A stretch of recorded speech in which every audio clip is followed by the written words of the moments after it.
이 양식은 생명의 떡 되시는 예수 그리스도를 의미하는 것입니다. 하나님께서는 또 이 양식을 통해서 이스라엘 백성들이 율법을 준행하는지 하지 않는지 시험하시고 있습니다. 하나님께서 이스라엘 백성들을 시험하시는 이유는 그들을 유혹해서 넘어뜨리기 위함이 아닙니다. 이것은 그들을 훈련하고 그들이 잘할 수 있도록 도와주기 위함인데요.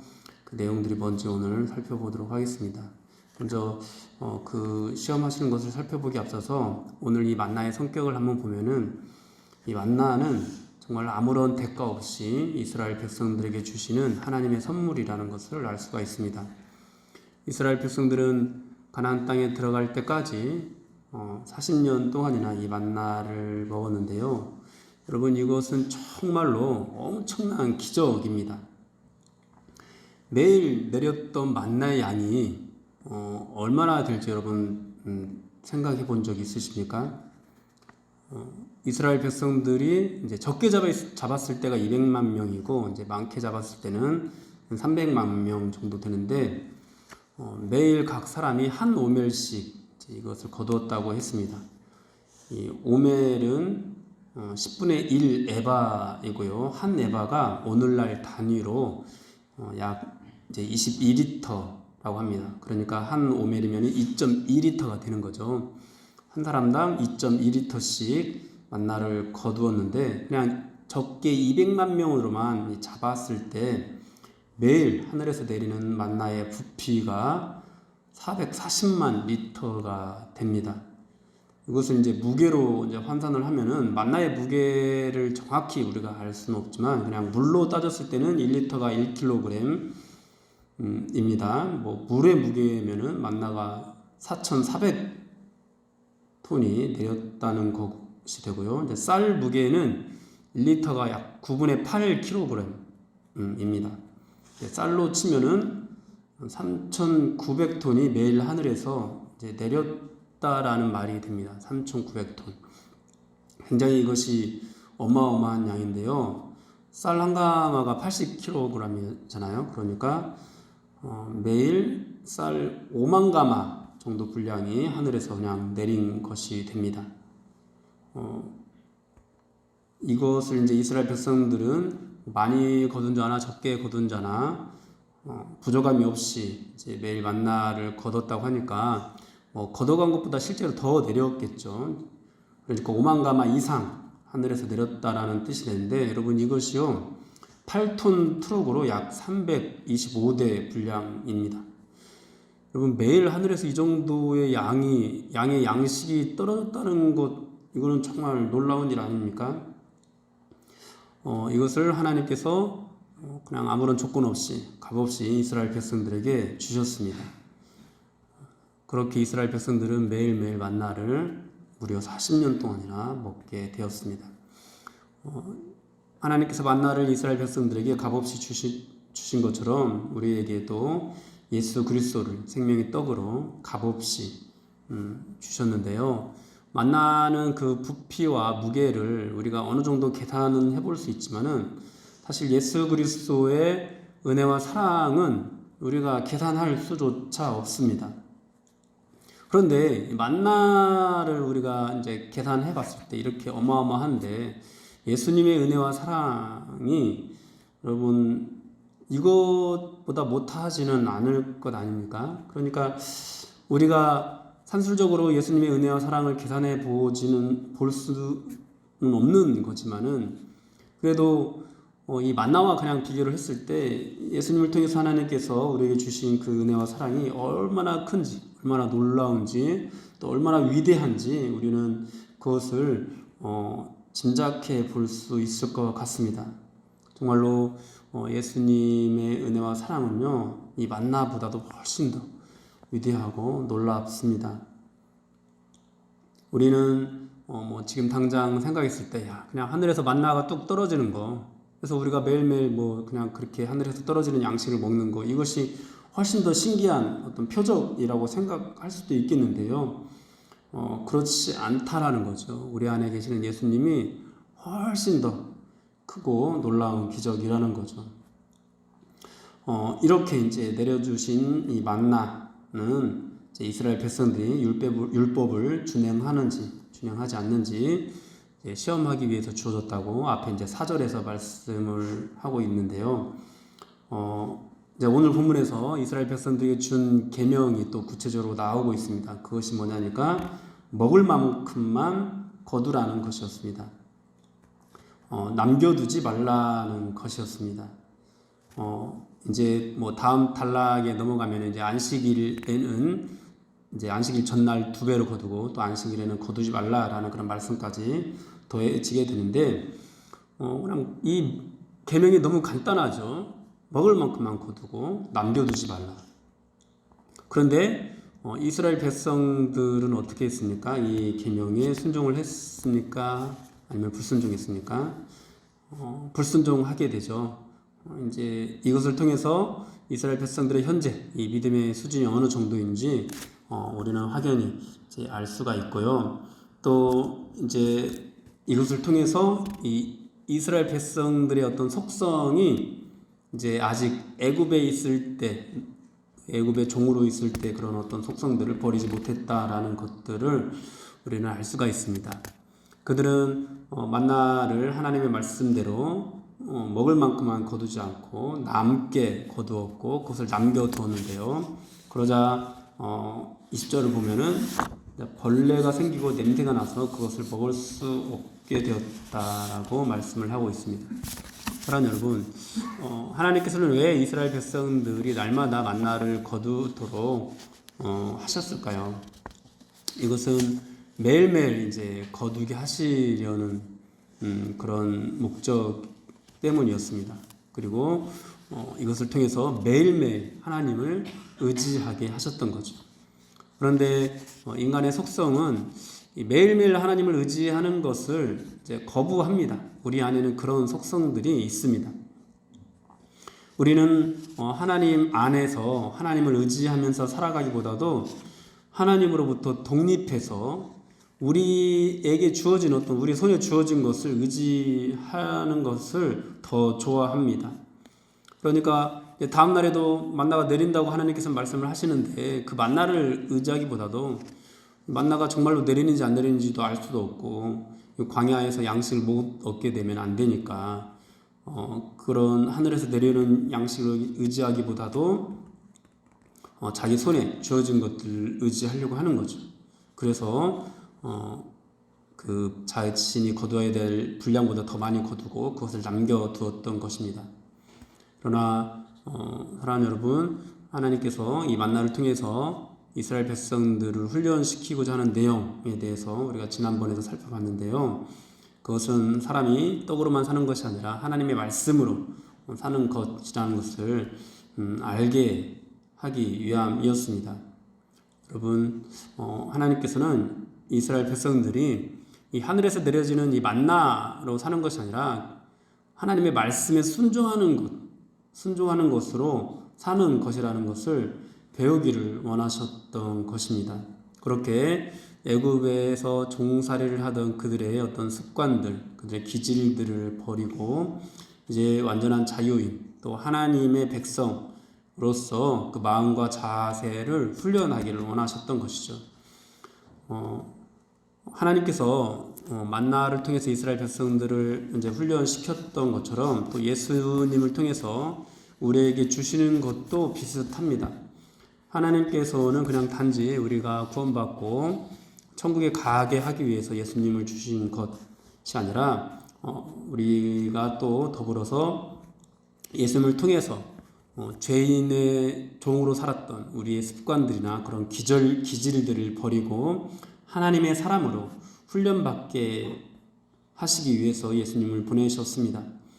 우리가 우리의 욕심을 쫓아 살지 않고 하나님의 말씀으로 순종하는 것을 이제 조금씩 배워나가게 하기 위해서 예수님을 우리에게 보내주신 거죠. 그러므로 만나를 이제 이스라엘 백성들이 날마다 거두었던 것처럼 우리도 날마다 우리에게 주신 이 예수 그리스도의 은혜와 사랑을 생각하면서 날마다 하나님 앞에 나와서 날마다 회개하고 날마다 예수님을 의지하는 삶을 살아야 합니다. 우리는 자주 이제 이런 말씀을 드립니다만은 과거에 받았던 은혜에 취해서 살 때가 참 많습니다. 어제 받았던 은혜, 우리가 뭐 청년 때 받았던 은혜, 그리고 어느 시점에서 또 받았던 막 놀라운 어떤 체험들, 내가 그때 그랬었는데, 그런데 하나님은 우리가 지나간 은혜로 살기를 원하지 않으시고 날마다 우리에게 새롭게 은혜를 주기를 원하시고, 그렇게 새롭게 부어주시는 은혜를 붙잡고 오늘도 이제 일어났으면은 또 우리에게 오늘 주실 새로운 은혜, 또 내가 하나님 앞에 다시 한번 회개하고 그 예수님을 붙잡으면서 살아가기를 원하시는 거죠. 우리가 어제 붙잡았던 그런 은혜, 우리가 청년 때 받았던 은혜는 이미 부패했다라는 것입니다. 이미 냄새가 난다라는 것입니다. 우리가 지나간 날에 받았던 그런 은혜를 기억하는 것. 요즘 라떼 해가지고 꼰대 이런 말들을 많이 쓰잖아요. 어쩌면은 우리 자신들도 영적인 꼰대가 되어 있지 않나 라는 그런 생각들을 해보게 됩니다. 사랑하는 여러분, 하나님께서는 우리가 예전에 받았던 은혜로 살기를 원하지 않으십니다. 오늘도 새롭게 하나님의 은혜를 사모하십시오. 우리가 비축해 놓은 떡이 우리를 살게 하는 것이 아닌 것처럼 우리가 예전에 받았던 은혜로 살아가는 것이 아니라는 것을 기억하시고 오늘도 새롭게 주님의 은혜를 구할 수 있어야 되겠습니다. 우리가 축적해 놓은 그 재물이 부패했다라는 것에 대해서 야고보서에서는 이렇게 말씀을 하고 있는데요. 야고보서 5장 1절에서 6절까지 말씀을 보니까 들으라 부한 자들아 너희에게 이 말 고생으로 말미암아 울고 통곡하라. 너희 재물은 썩었고 너희 옷은 좀 먹었으며 너희 금과 은은 녹이 슬었으니 이 녹이 너희에게 증거가 되며 불같이 너희 살을 먹으리라. 너희가 말세의 재물을 쌓았도다. 보라 너희 밭에서 추수한 품꾼에게 주지 아니한 싹시 소리 지르며 그 추수한 자의 우는 소리가 만군의 주의 귀에 들렸느니라. 너희가 땅에서 사치하고 방종하여 살육의 날에 너희 마음을 살찌게 하였도다. 너희는 의인을 정죄하고 죽였으나 그는 너희에게 대항하지 아니하였느니라. 이처럼 우리가 이 땅에 재물을 쌓는 것으로 살 수 있는 것이 아닙니다. 왜냐하면 그런 것들은 우리를 병들게 하기 때문입니다. 우리를 썩게 하기 때문입니다. 그래서 하나님께서 오늘 이 만나의 교훈을 통해서 우리가 어떻게 살아야 되는지 분명하게 말씀을 해주시고 있는데요. 그것은 각 사람이 먹을 만큼만 이것을 거두라는 것입니다. 수요대로 한 오멜씩 거두라는 것입니다. 그리고 그것을 남겨두지 말라라는 것입니다. 오늘 본문 18절에서 많이 거둔 자도 남음이 없고 적게 거둔 자도 부족함이 없이 각 사람은 먹을 만큼만 거두었더라 이렇게 말씀을 하고 있는데요.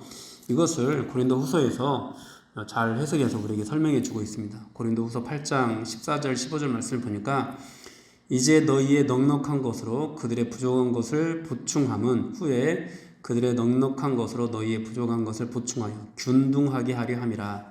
기록된 것 같이 많이 거둔 자도 남지 아니하였고 적게 거둔 자도 모자라지 아니하였느니라. 오늘 이 말씀 많이 거둔 자도 남음이 없고 적게 거둔 자도 부족함이 없다. 이 말씀을 인용하면서 균등의 원리를 이제 고린도후서에서 말씀을 하고 있는데요. 하나님께서는 만나를 통해서 모든 사람을 평등케 하시기를 원하셨습니다. 이런 뜻을 하나님께서 우리에게 보여주신 거죠. 사실 평균케 하는 어떤 그런 원리를 제도로 이제 한 그런 나라가 사회주의 국가죠. 공산주의 국가인데 이것이 이론상으로는 완벽했습니다. 그런데 결과적으로는 실패하고 말았는데요. 이제 하나님을 떠나서 재산을 축적하고 다른 사람들 위해 군림하고 싶어하는 그런 인간의 욕망을 인정하지 않았기 때문에 결과적으로 이 사회주의는 실패하게 되었습니다. 자본주의는 이러한 인간의 욕망을 인정하고 시작을 해서 어느 정도 성공했다라고 보여지는데 이 자본주의는 이제 균등케 하기를 원하시는 하나님의 그런 뜻에 어긋나서 부익부 빈익빈을 심화시켰고 또 이것으로 인해서 유전무죄 그리고 무전유죄 이런 현상들을 초래하게 되었죠. 그래서 사실 자본주의도 성경적으로 보았을 때 성공한 그런 제도는 아닙니다. 실패한 제도입니다. 결국 이 모든 것들을 우리가 이제 종합해서 생각해 보면은, 여러분, 법과 제도가 하나님의 뜻을 완전히 실현할 수는 없다라는 것입니다. 왜냐하면은 인간의 욕망을 배제할 수 없는 거거든요. 인간의 욕망으로는 아무리 좋은 제도도 결국은 그들이 쌓고 축적하는, 그래서 그것으로 남들 위해 군림하려고 하는, 평균케 하려고 하는 것이 아니라 그런 쪽으로 흘러가게 될 수밖에 없습니다. 우리는 그래서 이 법과 제도에 의해서 살아가지 않고 성령에 의해서 살아가야 합니다. 성령에 붙들려서 하나님의 말씀을 의지하면서 평균케 하시기를 원하시는 하나님의 뜻을 실현해야 합니다. 우리가 더 많이 벌어야 하는 이유는 더 많이 나눠주기 위함이 되어야 합니다. 재산을 축적하려고 하기보다도 필요한 곳에 쓸 줄 알아야 합니다. 써야 할 곳이 없을 때 축적할 수 있습니다. 그러나 축적한 것도 더 좋은 곳에 사용하기 위함이라는 그런 목적들이 우리 안에 분명히 있어야 합니다. 물론 하나님께서 우리 자신들을 위해서 물질을 쓰는 것을 금지하지 않으십니다. 그래서 이런 말씀들을 들을 때 내가 너무 나를 위해서만 쓰고 있나? 이런 어떤 가책들을 굳이 받으실 필요는 없습니다. 그러나 분명한 것은 우리가 이 재산을 모으는 그런 이유, 또는 돈을 버는 이유가 우리 자신의 안위만을 위한 것이 되어서는 안 된다라는 것입니다. 하나님께서는 우리에게 주어진 물질들을 하나님의 뜻에 맞게 우리가 사용하기를 원하십니다. 그렇게 이제 균등케 하게 하는 어떤 그런 원리들을 오늘날 이제 민주주의 나라들도 많이 이제 도입을 하고 있잖아요. 그거 이제 사회주의 쪽으로 가고 있다라고 말을 하기도 하는데, 그것은 이제 복지를 많이 강화하는 것입니다. 우리나라도 이제 복지를 굉장히 많이 강화하고 있는데, 복지를 강화하면 할수록 이제 또 염려되는 것이, 이제 사람들이 이제 이런 것들만 생각하고 일을 하지 않는 사람들이 늘어나는. 실제로 유럽에 이제 복지가 강화된 나라들에서는 놀고 먹는 사람들도 많이 있다고 합니다. 그런데 이것에 대한 또 주님의 뜻도 오늘 분명하게 나타나 있습니다. 그것이 뭐냐니까, 이 만나가 그냥 하늘에서 내려지긴 했지만은 이들이 직접 나가서 수고하고 거두어야 했다라는 것입니다. 아무런 노력 없이 얻을 수 있는 것이 아니었습니다. 값없이 내려졌습니다. 그러나 노력해야 거둘 수 있었습니다. 하나님께서는 이제 예수님을 통해서 우리에게 주신 그 은혜도 마찬가지입니다. 우리에게 거저 주신 은혜입니다. 누구나 이것을 거둘 수가 있습니다. 그렇다고 해서 아무 수고 없이 예수님의 은혜를 누릴 수도 없습니다. 우리는 하나님께서 우리에게 거저 주신 은혜를 날마다 구하고, 날마다 찾고, 또 날마다 또 하나님 앞에 나와서 간구해야 합니다. 우리에게 내려진 이 은혜는요, 정말 우리 모두가 부족함이 없이 충분하게 주어졌습니다. 그러니까 걱정할 필요 없이 날마다 가서 우리가 이것을 거두면 되는 것이죠.